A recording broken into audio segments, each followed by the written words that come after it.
Казан дәүләт университетының татар халық хоры оешуга 55 ел. Ул төрле буын студентларында татар композиторлар әсәрләре, халык көйләре, дөнья халыклары җырлары үрнәгендә музыкага мәхәббәт тәрбияләде. Аларның зәвыгын үстерүгә булышты.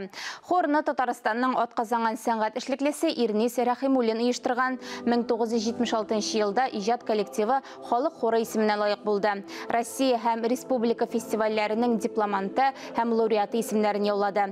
Студентлар төрле елларда республика шәһәр районнарында шулай ук дуслык концертлары белән Алмата, Вильнюс, Рига, Әстерхан, Уфа, Санкт-Петербург, элекеге союзның башка шәһәрләрендә чыгыш ясады.